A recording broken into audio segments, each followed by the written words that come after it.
Мы подготовили историческую карту горной части Чечни, обозначив на ней старые названия сел и поселений, где у нас находятся или расположены объекты культурного наследия.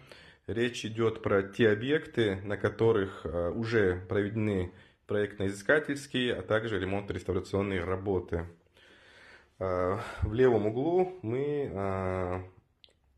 у нас условное обозначение. Коричневым цветом мы выделили или обозначили объекты, на которых уже проведены проектно-изыскательские, а также ремонтно-реставрационные работы. Зеленым цветом мы обозначили объекты, на которых проведены только проектно-изыскательские работы.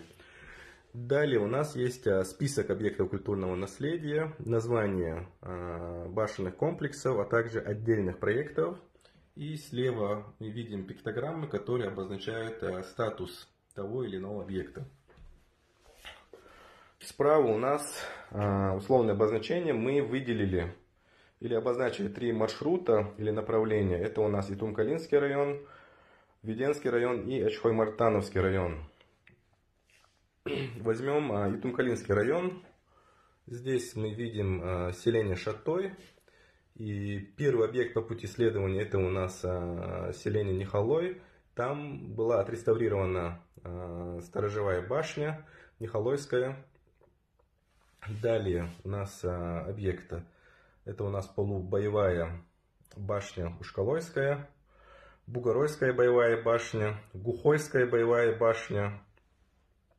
Далее мы восстанавливали, проводили ремонтно-реставрационные работы на объекте культурного наследия башня Жилая номер 3 в составе историко-архитектурного комплекса Пакач. Также были проведены проектно-изыскательские ремонтно-реставрационные работы на боевой башне Хаскалинской, Хачаройская боевая башня. Далее по маршруту у нас башня Жилая Бичикская,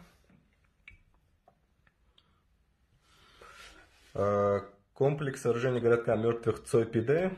Там были отреставрированы 4 объекта, 2 боевые башни и 2 столпообразных святилища.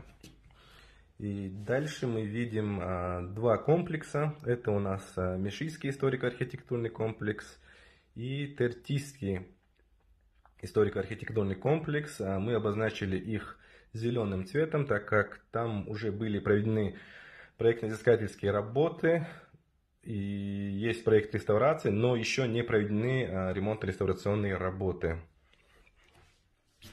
Следующий маршрут у нас Веденский район. Здесь мы видим Ведено, и вот это жемчужина Кавказа, это у нас озеро Кизиной. Здесь мы видим древнее селение Хой.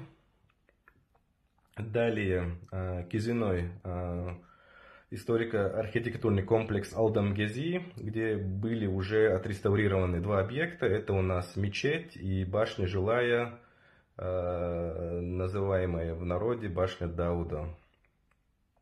Далее мы видим селение Макажой. Там была отреставрирована мечеть, и на 2 объекта, на 2 боевые башни была разработана проектно-сметная документация. То есть были проведены проектно-изыскательские работы на этих 2 объектах. Последний маршрут у нас это Ачхой-Мартановский район. Мы видим здесь 2 комплекса. Это у нас Течахкинский историко-архитектурный комплекс и Эгичорский историко-архитектурный комплекс. 2 объекта уже отреставрированы. Это сторожевая башня и заградительная стена у сторожевой башни. Также мы видим, это как бы относится к 3-му маршруту. Это у нас селение Хайбах. Там уже отреставрировано тоже 3 объекта. Это у нас боевая башня, 2 жилые башни. И у нас Ялхаройский историко-архитектурный комплекс. На 2 объекта была разработана проектно-сметная документация, были проведены проектно-изыскательские работы, но пока еще не проводились ремонтно-реставрационные работы. Данная карта, она сделана с целью, чтобы мониторить объекты для лучшего обзора